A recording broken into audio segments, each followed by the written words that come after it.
Hey YouTube, this is AirRocker001. It is really early in the morning on the 13th of April. But nevertheless, I was thinking about the ending of Mass Effect 3 today, and it has been a year, which is amazing because life goes by so fast, I guess. And I started to think, I was one of those people who initially thought the endings were shitty. I mean, even now I still think they're shitty. I mean, talking about the Shepard endings with the choices. I also thought back then that the Stargazer ending was just like shit on. It was pretty much shit. And I thought I agreed with most people that it was just like icing on a terrible cake, or it was just a prelude. It was just a. I'm sorry. It was a cliffhanger to DLC, which obviously ended up being true. I mean, they had 3 releases for DLCs. Anyway, on the second playthrough of Mass Effect 3, I changed my opinion on the Stargazer ending. Stargazer ending, actually, I think, in my opinion, is very pivotal. There's a lot of aspects about it which are very, very different from the rest of the series, and in a way, it's sort of enlightening on the person who played the game. So, I'm going to play Vigil in the background as a little bit of nice song, and I am also going to explain why the Stargazer ending is so important. To begin with, the Stargazer ending opens up in a different world we've never seen before in the Mass Effect universe. We see a Jovian planet in the center, which has enough mass to withhold large moons. Obviously, this moon has life on it. So, we know from the series that this place is brand new, never seen before, and we can also speculate that because we can't see the people in there, the humanoids, they might be not even humans at all. They could be completely different people. They could be some different species, for all we know, that just happen to look like humans because humans are so creative. And we can also get it by the sounds in the background of the animals, very wild still, which also brings me to my second point. This world seems to not be capable of any space flight, or does not have any spacecrafts that are able to go into space. The child questions if he will be able to go to the stars. He or she goes into the stars one day, and the old man goes, "One day, my sweet, one day," implying that they want to go, but they're not ready yet, or they don't have the technological means to get there yet.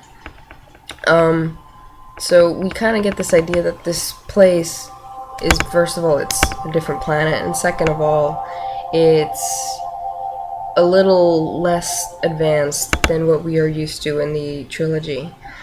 And the third point that's really important to me is the people themselves. We can assume that they might not even be human. They might not be Asari. They might, actually, they can't be Asari. That they're not Turians or anything. They might be completely different species. So, when I think about it, this child that you see speaking, we can't tell if it's a male or a female child, and I think that's actually really important, because as you also noticed, at least I did, the child doesn't really have much of a male or female oriented voice. It doesn't have a masculine or feminine aspect to it, which gives it a specific gender. The child the child who did the voiceover for the Godchild Reaper thing also did this one, but for me it was not masculine or feminine enough to actually have a gender. In fact, I think that the publishers, actually the creators of the series, did this on purpose, because I feel that child embodies you. Actually, I sort of think that because it's neither male nor female, that it is you, because, I mean, you could be male or female, and,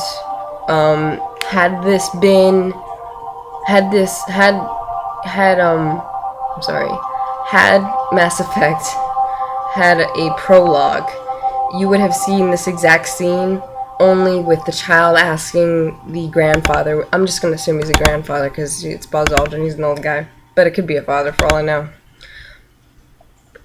That like I said, what was I on? That the child is asking this father figure if what is the story of the shepherd? And that brings me to my next point, which is um, even though we've played through the entire series as Shepard, who's a hero or heroine who saved the galaxy and millions, I guess billions of lives in different species. Um, sorry. It was essentially just a story. Probably like an epic hero, sort of like Beowulf or the I'm sorry, I don't know if I get this, like the stories from Viking mythology. I forget their names right now. They escape me. I haven't read it, but I know people who've read it. And epic heroes, a lot of times they die in the end because it's just they die for the good of their own people, and that's what happens in Mass Effect. Shepard dies for the good of humanity and all of the other races. And I think that this story of Shepard embodies this race which this child is questioning about. And this child is questioning about those things because obviously in some way it's related to space, which is also related in many ways to cosmology, which means how the universe was created in a lot of cultures worldwide. The child is naturally inquisitive. We all know this because a lot of children ask questions when they're young, and they want to know about where they're from and who they are and where do we come from and what's our purpose, and the list goes on.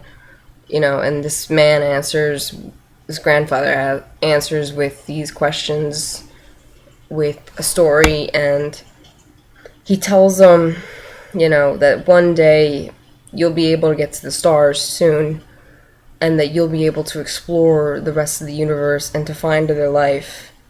So it's a lot of analysis for literally less than 2 minutes of a video. I've looked at it several times, and every time I think, yeah, that's definitely it. But that's my perspective. Of course, many people have different perspectives. One of the main reasons I saw this way was when I was a kid, I did exactly the same thing. I would go out with my father on a clear nights in my hometown, and I would literally reach for the stars and ask him if there was life out there in the other worlds and if I would ever become an astronaut. And in a way, those memories are very pleasant to me, and this ending really invoked those thoughts, and that's where I think where it comes from.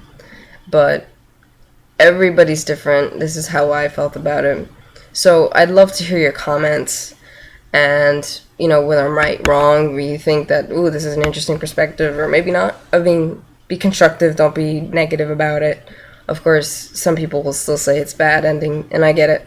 I mean, BioWare, stupid EA, did put the hammer on them and say they had to complete it by X date, so, whatever.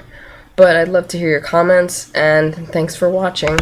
And remember, Carl Sagan rules.